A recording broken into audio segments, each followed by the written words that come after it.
Akibat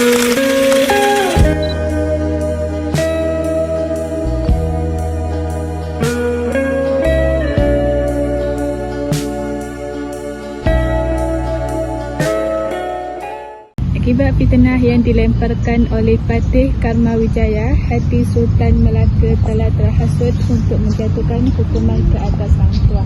Tanpa usul periksa dan tanpa menyiasat kebenaran, Sultan telah menitahkan hukuman mati ke atas Hulu Balang yang amat setia itu.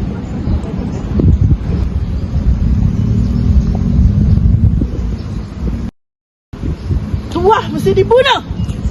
Bendahara! Ampun tuanku. Jalankan perintah beta. Ampun tuanku, sembah Patih harap diampun. Patih mohonkan janganlah ke bawah duni menghukum pasal Hang Tuah di dalam murka tuanku. Ampun tuanku. Tidak. Perintah beta tidak akan berginjak dari maksudnya. Ampun tuanku, ke bawah duni sangat benar, tetapi pada pendapat Patih, hukuman cari seorang raja itu tuanku hendaklah dengan neracanya yang bijak tuanku. Jika tidak, tak ubah seperti kebun tidak berpagar tuanku. Ampun tuanku. Setiap perintah beta, beta berkuasa. Beta ada hak. Ampun tuanku, Laksamana Hang Tuah adalah seorang yang berjasa kepada negeri dan berbakti kepadanya. Tidakkah tuanku menentang ruh kelak apabila membuang Laksamana Hang Tuah daripada negeri Melaka tuanku? Datuk, jangan coba-coba menyoal perintah beta.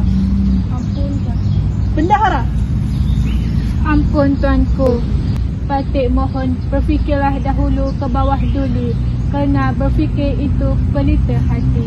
Ampun tuanku. jangan bantah perintah beta. Hapuskan si Tuah dari bumi dan rebut kembali keris Pamingsan. Ampun tuanku, Patih menjunjung titah. Hang Jebat bergegas menelusuri hutan-hutan. Berita tentang hukuman terhadap Hang Tuah sampai ke telinganya. Tuah! Di mana Hang Tuah?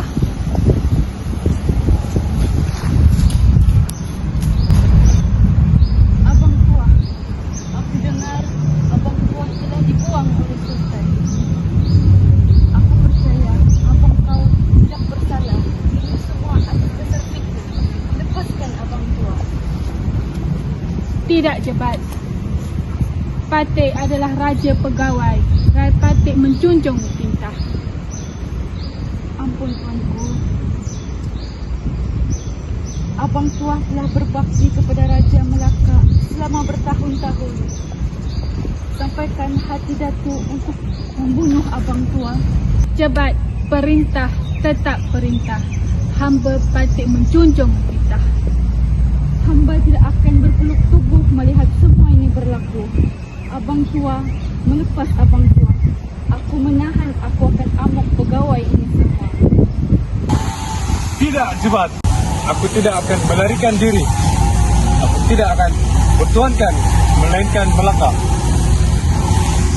Tuah, kata-katamu itu seolah engkau lupa akan orang yang tinggal bersamamu. Bagaimanakah anak dan istrimu seolah-olah engkau tidak bertanggung jawab? Jebat, jangan berkata begitu. Kalau tidak, kita bergaduh di sini.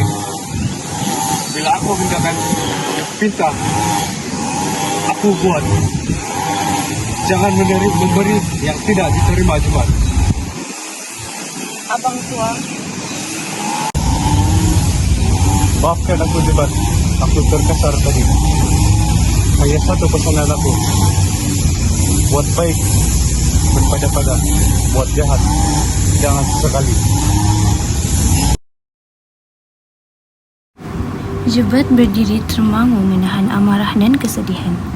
Tuah tetap tenang, menahan diri di bawah titah raja sementara Jebat hanya mampu merasakan ketidakadilan yang membara di dadanya. Jebat, Abang Tuah mana? Dia menjalankan titah Sultan dan berbakti kepada raja. Kau yang pula, dia tak beritahu aku pula. Bukankah dia seorang bulu balang yang mengorbankan segala-galanya untuk tuannya?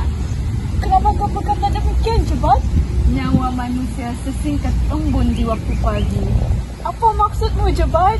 Saudara ini yang akan membela kakak. Apa telah terjadi pada dia, Jebat? Dia telah...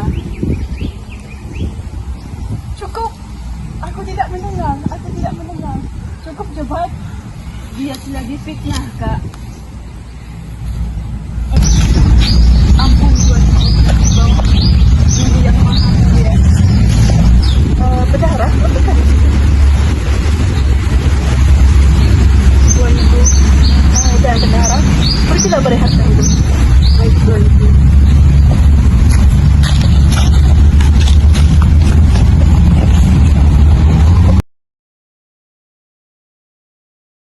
Setelah Hang Tua dihukum mati tanpa pembelaan yang adil, Hang Jebat mengumpulkan sahabat-sahabatnya.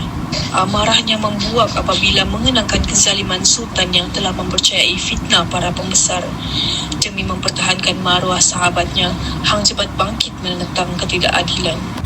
Kekosongan jawatan Laksamana membuatkan Sultan memanggil para menteri untuk berbincang. Tanpa menyadari api pemberontakan yang sedang marak, Sultan menerima cadangan untuk melantik Hang Jebat sebagai Laksamana yang baru. Taming Sari diserahkan kepadanya sebagai simbol kepercayaan dan kuasa.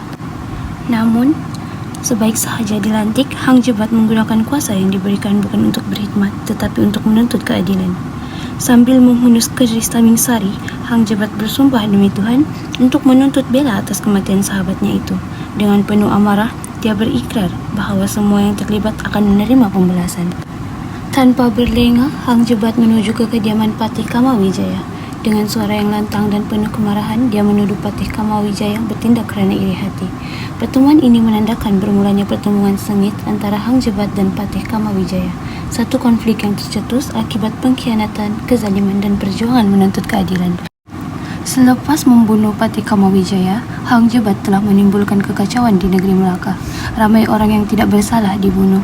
Demi keselamatan diri, Sultan Melaka terpaksa meninggalkan istana. Tidak lama kemudian, Baginda terpaksa memanggil bendahara untuk berbincang bagi mencari jalan untuk menghentikan amukan Hang Jebat.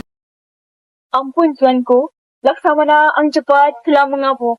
Patih Kamawijaya telah dibunuh olehnya. Apa? Bagaimana mungkin dia melakukan itu? Bendahara, Ada yang mengatakan bahawa perbuatannya itu adalah untuk menuntut bela atas kematian Ang Sua, iaitu abangnya, Tuanku. tidak. Perintahkan semua hulu balang. Cari si penderhaka itu. Bunuh dia. Ampun, Tuanku. Perintah Tuanku telah patut laksanakan. Namun, tiada seorang pun yang berani mencabar keganasan Ang Jebat, Tuanku.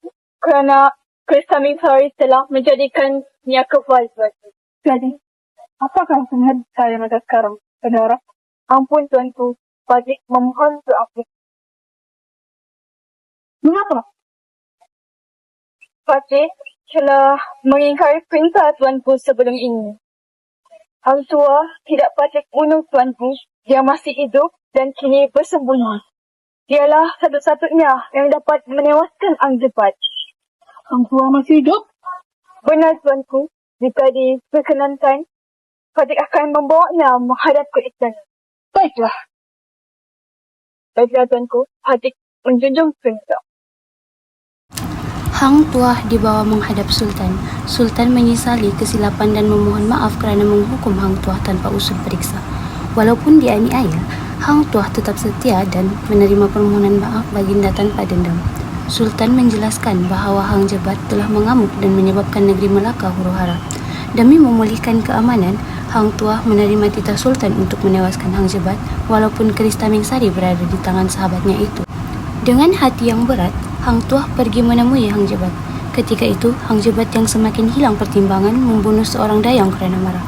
Tidak lama kemudian, Hang Tuah muncul dan memanggil nama Hang Jebat menandakan bermulanya pertemuan yang menentukan nasib mereka berdua.